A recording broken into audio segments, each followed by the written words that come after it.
Good evening to all the members of IBC Telangana State Center. Today, I am given the opportunity to talk on the eve of the World Habitat Day, which is celebrated on 7th October 2024, which happens to be the first Monday of October month. And the theme of this year, World Habitat Day, is engaging youth to create a better urban infrastructure. I'm Surya Prakash, Managing Director, Satyavani Projects and Consultants, and also newly elected Chairman of Indian Building Congress, Telangana State Center, and a council member of the Institution of Engineers India. World Habitat Day was first organized in 1985, but subsequently every year it is organized with a theme. Like I'm showing some of the themes like shelter is my right, shelter for the homeless, and shelter and the living environment and our neighborhood. These are all the themes which goes on, which are available in the internet. And also urbanization, citizenship, human solidarity, cities without slums, the Millennium Development Goals and the city, and the list goes on, like cities, magnets of hope, and a better city, better life, public spaces for all. And the last 10 years, housing at the center, and the last few years, if you see 2020, it was housing for all, and 21 accelerating urban action for carbon-free world, and 22 mind the gap, leave no one and place behind. And resilient urban economies, cities as drivers of growth and recovery. This was the last year, and somehow I'm getting opportunity to talk on this subject the last 3 years in different occasions. And this housing is close to my heart. That's why I prefer to take the opportunity every time to talk about this housing, actually. Being an engineer myself, I feel responsible to work for housing for all, as every human being born on this earth should have the right to live in a safe and comfortable home environment. Theme of this year is engaging youth to create a better urban future. And this is the logo released by UN for World Habitat Day. And this is the banner released for this year theme.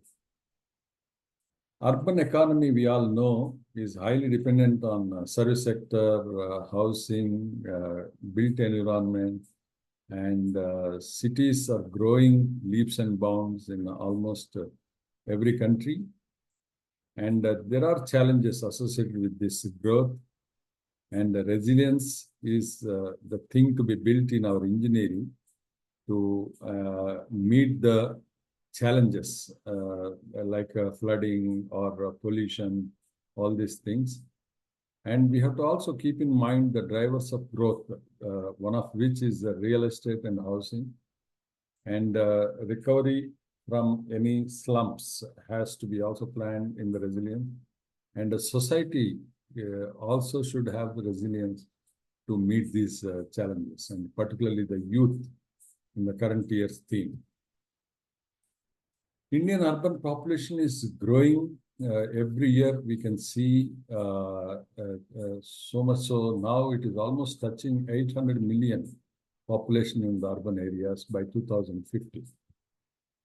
And rural population is also growing, but you can see the recent years, it is going to start on a flat curve, and then it is going to fall by 2050, and urban population is going to take that space. GDP also, we can see the agricultural percentage share of GDP is falling, almost like in 70 years. It has fallen from 50% share to 14% share, and it is going to fall further. And urban GDP share is growing, and this is because of the change of typical economy from agriculture to service sector actually. Service sector is growing leaps and bounds. And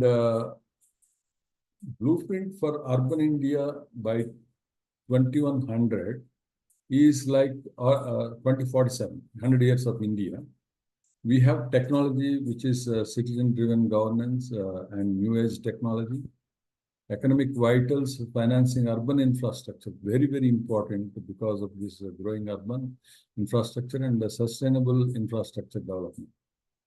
And climate resilience, future of mobility is also very, very important, and enriching soul of our city social pillar and social commitment. Urban India to contribute 3/4 of GDP by 2020, which we are seeing already almost, and it is further going to grow. And youth are the people behind this growth story, actually. So we have to think of engaging youth in the future urban growth, actually. And youth population in India, by percentage, we are number 2 in the world, only next to South Africa, which is 36%. But if we see the numbers, the population of youth is the highest in India in the world. So in our country, we have to give priority to formulating the policy that engages with youth for the future of urban India. And also age-wise population in India, if we see, the highest population percentage is 20 to 24 age group. And then comes 25 to 29 and also 15 to 19. That means it's going to only grow, this urban population, as we can see in this pyramid. The world is rapidly urbanizing, and many urban residents these days are young people because, as I said, the service industry absorbs the young people more. And we are seeing the artificial intelligence, machine learning, they are all going to work, the young people in these areas, and particularly in Africa and Asia, in Asia, particularly India. So how we can engage the new generation in planning their urban present and future through participatory process and local leadership opportunities. So this we have to think as a policymakers in the urban habitat. So as I said, World Habitat Day was first observed in 1985 when the United Nations General Assembly announced the celebration on the first Monday in October. This day serves as a powerful reminder that everyone is entitled to a decent and safe place to live. On the World Habitat Day, the governments, communities, and individuals are urged to strive toward improving housing conditions. This is what also is close to my heart. See, we have to think of housing for every human being born in this earth. Secure settings and making neighborhoods safer. Here are some inspiring quotes this year's theme, and an overview of rich history and significance of World Habitat Day, which I covered. Engaging youth to create a better urban future is the theme of this year, and it centers on the opportunities and challenges associated with the rapid urban growth. Encouraging the younger generation to participate in the planning of their current and future surroundings is the aim, actually. So we have to engage. We have to make them party to the planning process, master plan and housing policy and all these things. So that, because they are the people who will govern the future of urban areas in our country. In order to remind everyone of their shared duties to enhance cities and towns for the future, and the day is centered on improving urban living conditions. The policies of many governments are framed around these themes, actually. So we also have to highlight to our policymakers to think of this theme, and which I am going to suggest some of them, which hopefully it will reach to the lawmakers. To raise the awareness of the basic right to shelter.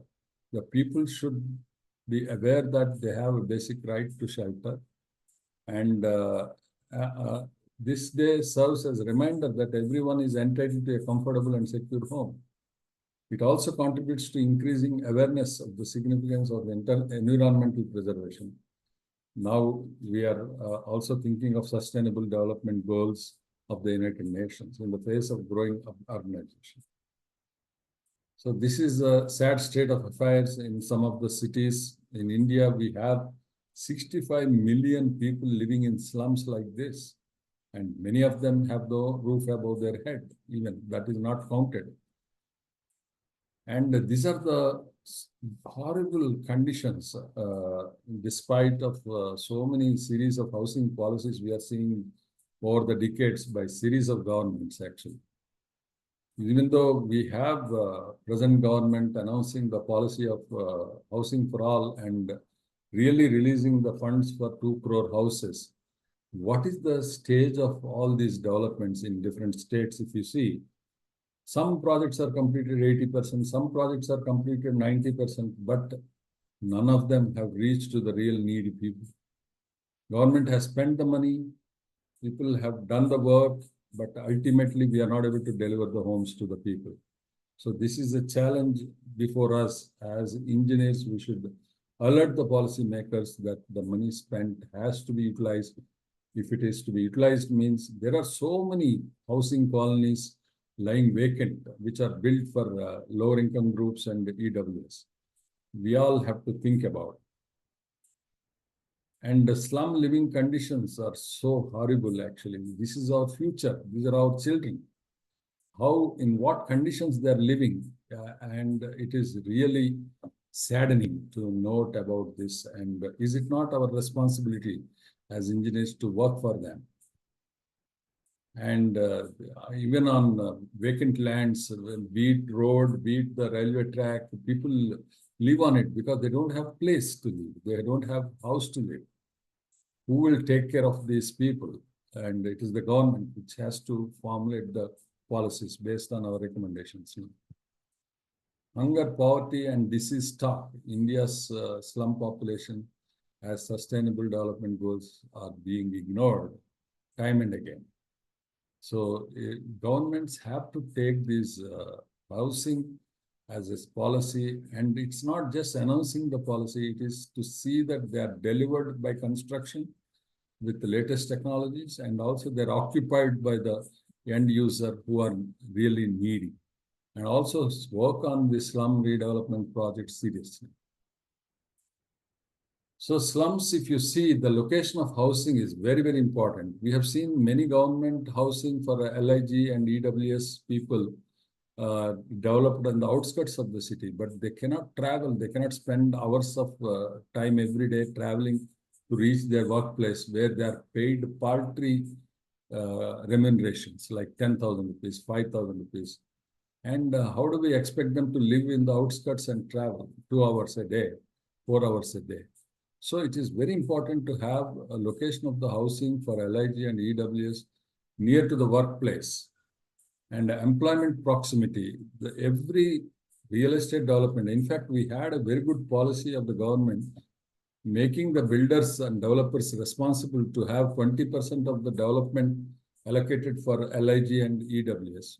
But that policy implementation was not proper, because the government has to buy that component and allot to the needy people so that the working class who will be required for every HIG groups to live in the proximity.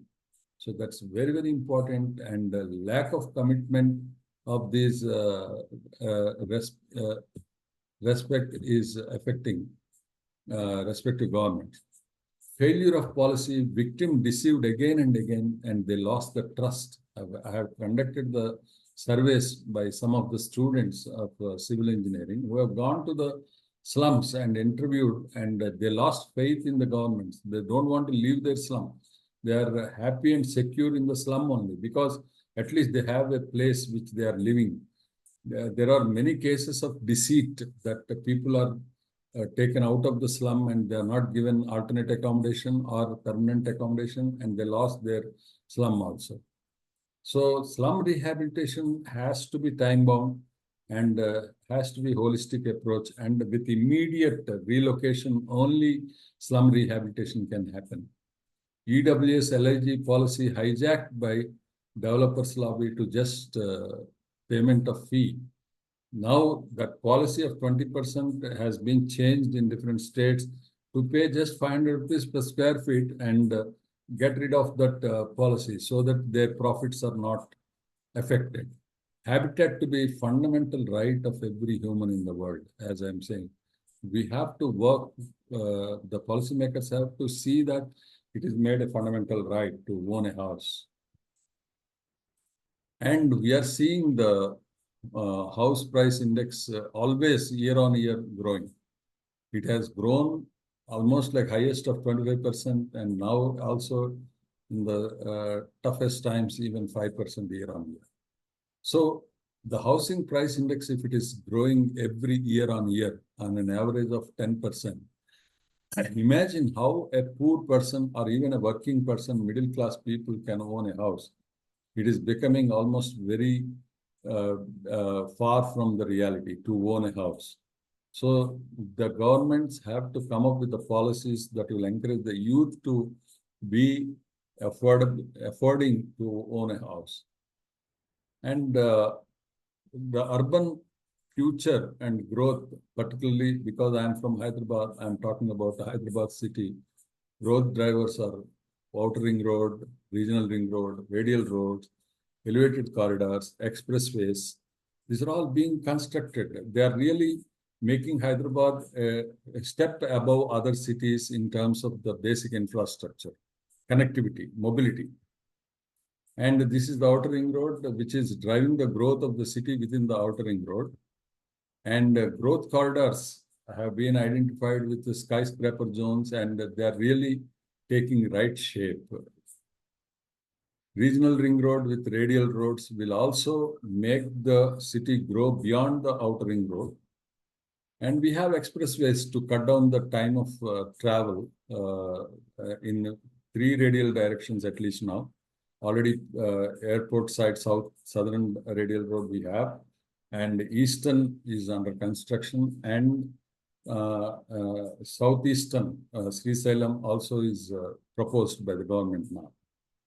And we have so many intersections with the radial roads and the outer ring road.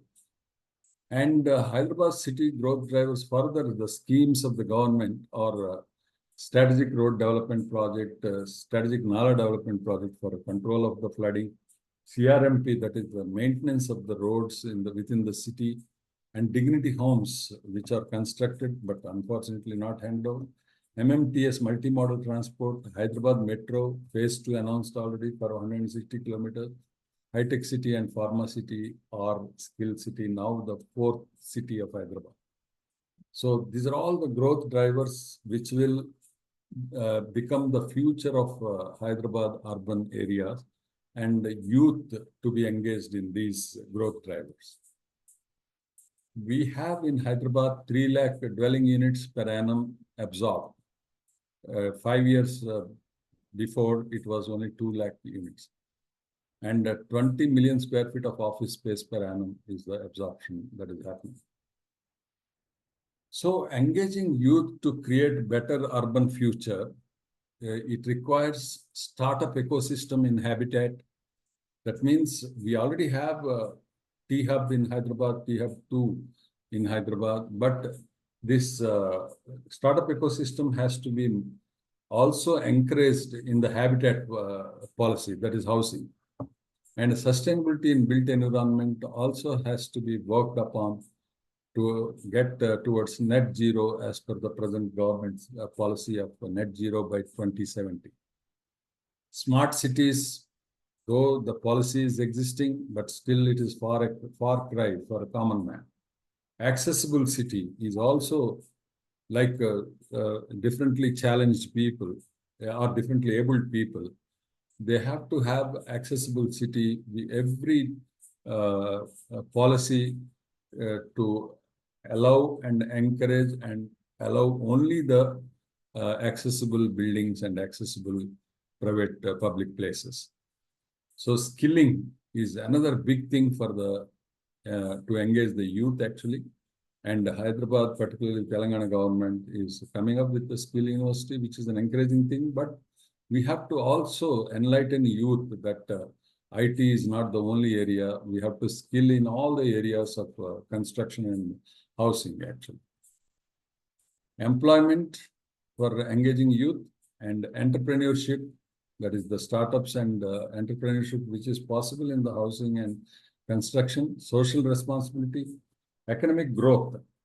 Also engage the youth in the economic growth, that is encouraging the business, trading, various things, and inculcate Swachhata culture among all the youth to be, because Swachhata or solid waste management and sewage management is a big challenge in every city. Unless every colony level, micro level management of this waste is done, the sustainability is going to be very tough in future. And infrastructure. We have to encourage innovative ideas for reducing the stress on the common infrastructure. So frame the policies that will allow the unstressed growth of the urban areas in future by engaging youth. So a habitat policy to be prioritized for youth, like for example, taxation. We know that the aged people, the senior citizens have 0.5% extra on the deposits, additional interest. Similarly, why don't the governments encourage less registration charges, less interest on loans for the youth actually, to encourage youth to own the house, because to own a house is a dream for everyone.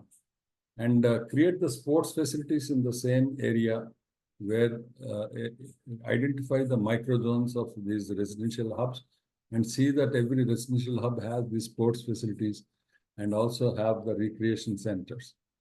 Education in the vicinity of the residential hubs. This is another thing. Actually, in Hyderabad, we have some developments where it is a private-public partnership where we are doing one project of 100 acres in Telapur, where the government has encouraged setting up the school, having the office and residential area within the same hunt. So it's going to be a town self-sufficient by itself, so that we can have walk-to-walk economic cities in Hyderabad by having such things. And when I'm saying Hyderabad, it can be in other cities also. And master plan to address these above requirements. So the bylaws, the policy should encourage only these self-sufficient developments actually, however small they may be, and also make the culture of pooling actually, the land pooling and developing in packages of 100 acres. Waste management and public transport are the major things which we have to think of for urban future. So these are all some of the cities which are planned, and they're all available in the internet. The best cities, 10 cities, if you take out of them 5. So Smart Forest City in Mexico is one of them. Architect T. Boeri. And the Orbit Canada, designed by Partisans. This you can see the radial roads and all, and sectoral development. And Amravati in India, which is designed by Foster and Partner. Why I'm showing all this is, if you can see, the commonality in all these plans is green.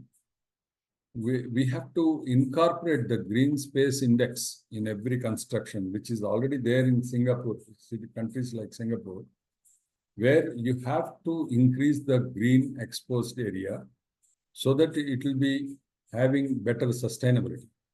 So we have to think of green space index as one measure in every planning and approvals. This is the new administrative capital, Egypt, but here you don't see much of the greenery, of course. And this is a biodiversity city in Malaysia, designed by BIG. It's on artificial islands. Here also we can see the lot of greenery. So these are all some of the thoughts I thought of sharing on this eve of World Habitat Day. So I hope all of us will take home these thoughts and also keep it in our mind to see that every human being living on this earth will be able to live in a comfortable and secure house which is sustainable. And this is the urban future on Earth and elsewhere, which is planned by Elon Musk. An architect has given a thought concept for how a urban city can be on even Mars, planet Mars. So these are all some of the thoughts. People are even thinking of shifting at least 5 million population to Mars. So why, if we cannot, why can't we make our own cities more livable by making them sustainable and giving home to every needy people? So thank you very much. All my lectures are normally available in my YouTube. So you can also log on to this YouTube. Thank you very much. Have a good day and keep visiting my channel. Bye.